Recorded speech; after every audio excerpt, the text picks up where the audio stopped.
piatok sa začal 30. ročník najväčšej folklórnej prehliadky v regióne Gemer-Malohund.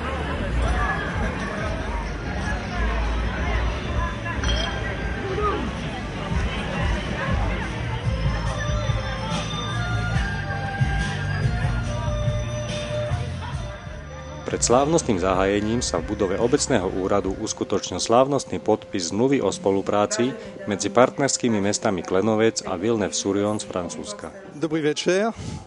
Donc, c'est avec plaisir que nous nous retrouvons. Som veľmi rád, že som v Klenovci, že sme podpísali túto zmluvu, ktorá nás zaväzuje a myslím, že bude znamenať veľa aj pre naše mesto, aj pre Klenovec. Zmluva zakotvuje spoluprácu v oblasti školskej, kultúrnej, športovej, čistote ovzdušia a v týchto všetkých oblastiach, ktoré zaujímajú obidve naše strany. En Slovaquie pour les enfants français et en France pour les enfants slovaques.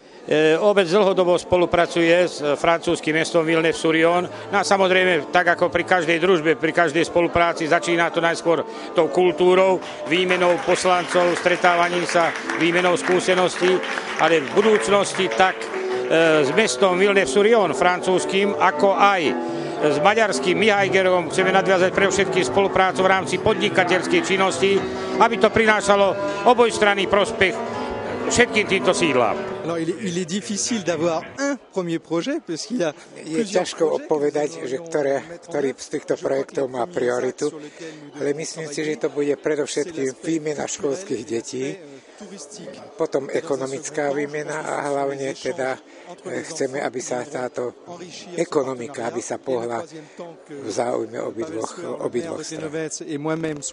Zahájeniu Rontovky predchádzalo aj otvorenie výstavy Jánošík Karpatský zbojník.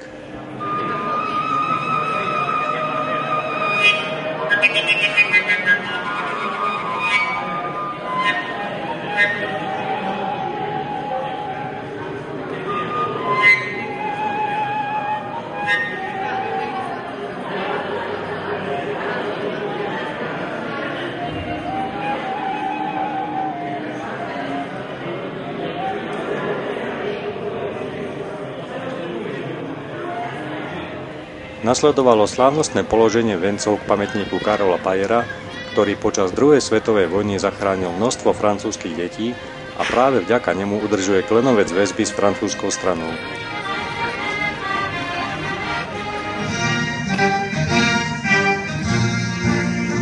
Slávnostného aktu sa zúčastnil aj Henri Kony, veľvyslanec Francúzska v Slovenskej republike a predseda Banskobystrického samosprávneho kraja Milan Murgaš.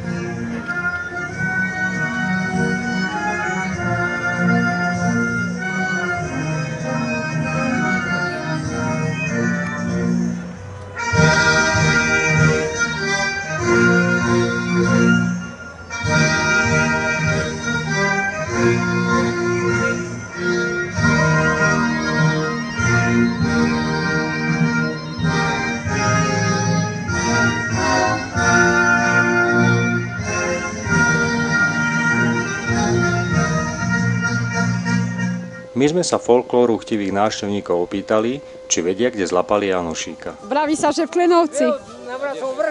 Na Mravcovom vršku. No tu v Klenovci. No, vieme. V Terchovej. V Klenovci. Na Mravcovom vršku. Na Klenovci na Mravcovom vršku. Prvýkrát ho chytili.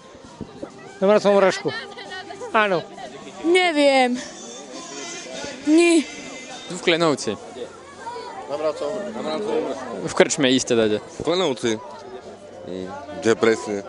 Na Mravcovom vršku. No v Klenovcu. No poď sem. A poď, lebo ja to neviem dobre, chytro. No ja neviem. Ako sa volá tam? Aj na Mravcovom vršku. No v Klenovci. Na Mravcovom vršku. No. Ja si tiež myslím, že na Mravcovom vršku. Určite. Tak ja si myslím, že dáde na Hrachove. Alebo v Klenovci? Neviem. No v Klenovci. Kde ho zabili? Rýchlo. V Klenovci na Vepri? Na Rastočnom? Na Starom Ploci? Nevieme. Taká hamba. Tam v Deskom dvore som ho videl. Dneska tam bol. Bežte tam, fakt? Kde chytili Janošíka? Klenovci. Na Mravcovom vršku. U Blahov. Toho nášho Janošíka chytili, ja som sa nazval, že v Hnúšti. Ale nie je to pravda, dokonca ani v Tisovci, kde bývam doprava, toho chytili Klenovci, toho Janošíka nášho. Ale... Neviem naozaj, kde lapili Janošíka. Kde ho? Tu na Klenovci, nič? Kde? Tu asi. Jedni vravia, že v Tierchovej, druhé v Klenovci. Ja neviem, Klenovčania sú bližší, tak Klenovci. Bol v Tierchovej? Nie, v Tierchovej ho popravili. Zlápali ho na Mravcovom vršku, Klenovci, kde už nie je ani dom, ani nič, len je vršok pomenovaný Mravcov vršok. Tam ani srdce v Klenovcu. Vieš čo, asi som vtedy ešte nežil. Neviem ti povedať. Na Maďarsku tu nebolo. Tuto na Slovensku niekde. V Liptovskom Mikuláši, nie? Ja síce súdili ho Mikuláši, nie? Ten región okolo Donoval alebo Ružomberok, viem, že tam poslali nejakého riadneho disponovaného drába a ten ho potom dovedol do Liptovského Mikuláša. To je údajne realita, tak som počul. Na strom.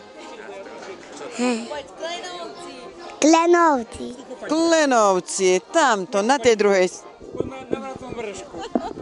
Klenovci. No, Klenovci lapili. Hádam aj tu. Ale to nie to ešte.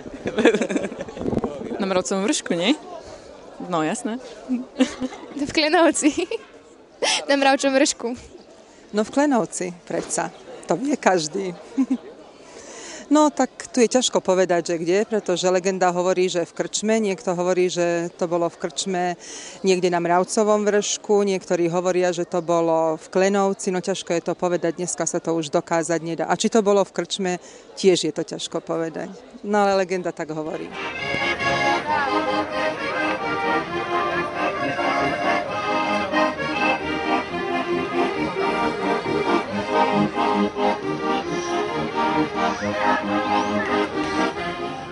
Vážení priatelia, je tu chvíľa návratu k našim koreňom. Je tu chvíľa, keď začína 30. ročník gemersko-malohonských folklórnych slávností, kedy začína Klenovská Rontovka. Takže ja vám chcem úprimne zaželať, aby ste sa tu dobre cítili, aby ste sa dobre zabávali pri našom krásnom slovenskom ľudovom umení a aby vás zajtra ráno z toho neboleli hlavy. Pekný večer a peknú noc.